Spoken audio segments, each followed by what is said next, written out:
I'm Ryan from Ryan Lives. You're watching Old Ryan Lives YouTube channel. Today we're going on a walk-in workout. I'm at 5,200 steps to get it started, so just over 5,000 to go. It's going to be about 45 minutes. Let's go.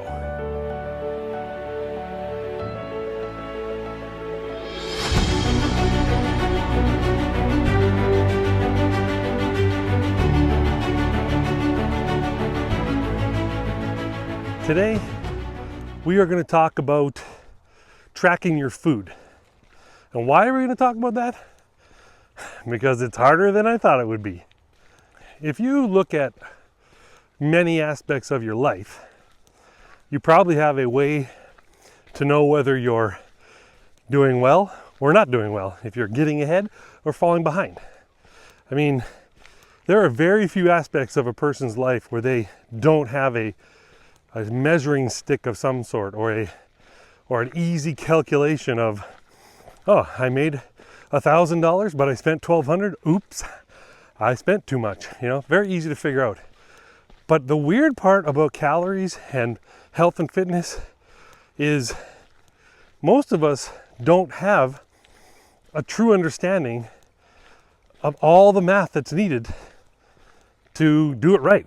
We all know you got to have calories in and calories out have to be, you know, there has to be a gap, and preferably less calories in and more calories out.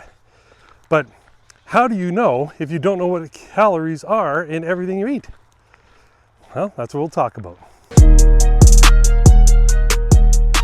Okay, let's go over some of the basics.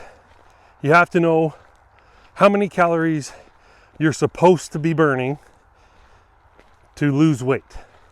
You have to know how many calories you're supposed to eat in a day in order to achieve your goals. That's your calorie goal.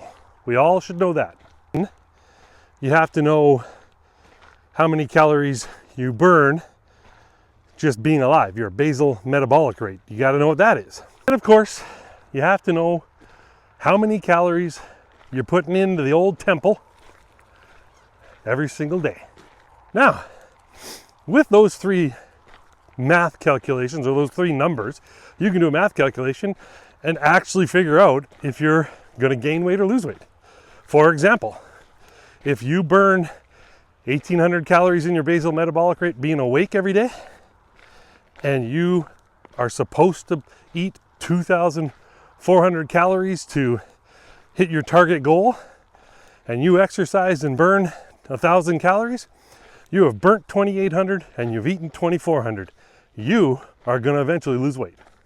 Probably the hardest one to know is your basal metabolic rate. I don't even know if there's like a chart or a math calculation you can do based on your age, height, weight, gender, all that stuff. I don't know if you can do that. If I'm supposed to eat 2,400 calories and I'm only burning 1,800 a day, I'm not going to lose weight, am I? Your basal metabolic rate, you figure that out through your doctor, I guess.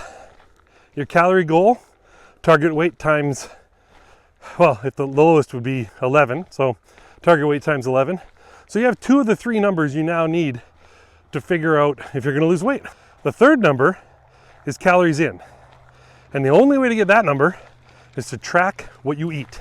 Tracking what you eat sounds very easy. You just mark down what you ate. Should be no brainer, right? Who can't do that? A lot of us. Obviously, first is phase one. All right, so the first phase is where you start just punching in what you ate for the day. You're like, oh, what did I have for lunch? I'll punch that in. That's phase one.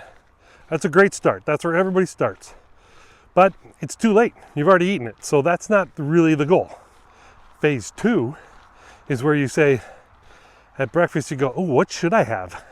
What should I eat here? Whew, I don't know. I guess, I don't know. I'll punch it in and see what I can have. It's not bad. You're starting to plan ahead. That's good. In phase three, you start to say to yourself, I'm not going to eat that because I can't track it. So you're going to say, I'm just going to put in food I can track. So you think ahead. You're like, for breakfast, I'm going to have 2 eggs, you know, half an avocado and 1 piece of toast. And you can punch that all in because you've got all the information. You can scan the packages and you're good to go. And then you do the same thing for lunch. You're like, I know what I can have. So you type it in. And then supper, you go, yeah, you know what I'm going to do? That's what I'm going to have. In that third phase, what you're really developing is a little bit of planning, which is required to do this right. You're starting to plan ahead. You're starting to say, when I was tracking and I didn't know what I wanted, I was out of control. Now that I'm tracking and I know what I can have, I'm doing okay. And then you say, okay, I'm going to plan my meals. I'm going to look ahead to today and figure it out before I do it, as opposed to after I do it. Then you're making the good decisions ahead of time, as opposed to realizing you made bad decisions, or luckily making good ones at the time. Where this really starts to work is where you sit down and say, yeah, I know what I like for breakfast, and I know how much it affects my daily calorie intake. That's what I'm going to have all this week. All week long, I'm going to have a 2-egg omelet with a little bit of onion and green pepper, maybe some cheese and some salt and pepper, and that's it. And then you're like, that's my breakfast. I'm going to type that in right now for the whole week. Then you do that for your lunch. Then you do that for your dinner. And before you know it, you've pre-planned your entire week within a budget that you've set up for yourself that you know will help you lose weight. That is where the magic happens in my mind. If you can plan ahead for 5 days or 3 days even at a time and say, I know what I'm going to have, you do this. Then what happens is you start to create a small list of ingredients that you know are good for you, or at least fit in your plan. It doesn't have to be good for you, it just has to fit in your plan. If you can fit a chocolate bar in there, have at it. Be my guest, just make sure it fits in your calorie goals. Once you start doing that, you start only buying foods that you know you're going to eat because you've got it planned out. And that is where the magic really happens. When you are consciously walking around the grocery store and saying, oh no, I can't have that. Oh, this is what I need. And I'm going to need 12 of them because there's 2 a day for 6 days. And oh, I need this, but I can't have that. When you get to that point, you know you're eating your calorie goals correctly. And now it's just a matter of, can you burn enough to be over what you eat on the burn side, burn more than you eat, and get that number to a reasonable number. I mean, don't go crazy. If you can start working your shopping plan around your pre-planned meals, which were put into a tracking app, which automatically make you hit your targets, it is getting way easier to hit your goals than it is if you don't do all that. So that would be the evolution of tracking your food. I am currently at the, oh, what did I eat today part, where I punch in after I'm done and go, huh, that was too much, or yeah, I nailed it. A lot more too muches though, that's for sure. All right, long-time listener, first-time callers, members of the vast community, we are going to go past the road problem we've had for the whole summer, where the road was slumping away due to bad water management. And I think they fixed it. So I'm going to show you. Watch this. Let's go. Okay, check it out. We are at the road repair spot. They've got lots of new gravel here to fill the hole, which is nice. It looks like they just molded this pretty nicely. I mean, it's going to slope, or it's going to run water off nice, but I don't know. I feel like this is already sinking. Anyway, it's a good try. It's a good try. They got the ditch all dug up a little bit there, so we can get that going well. Well, it's a good try. It's not bad. It's better than nothing, right? Tax dollars at work. I'm so glad I pay my taxes. Nothing makes me happier. I stopped over to Buddy's place on the way home from work, and I stayed for a couple of cold ones, and we were catching up.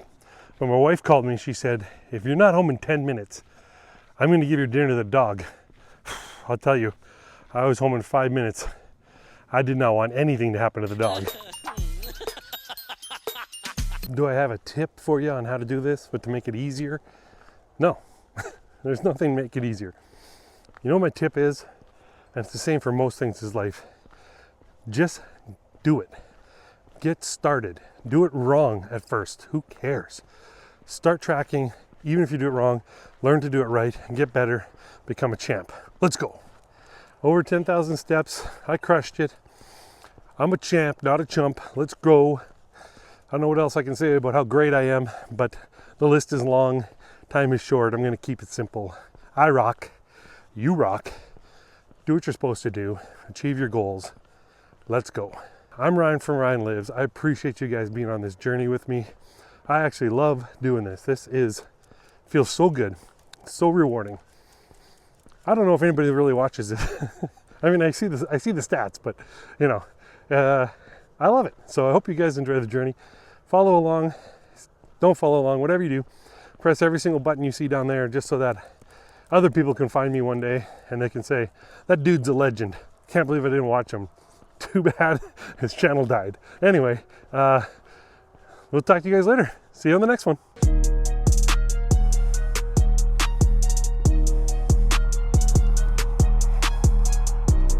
Hey everybody, look at the fields. We started the spring with them like this. We went all summer with them growing. We are well past harvest. At this point, normally in my community, there would be snow on the ground, but we are on borrowed time. That's why we are outside walking today, and my hands are freezing. But that's okay. I'll do anything for the vast community. Well, within reason.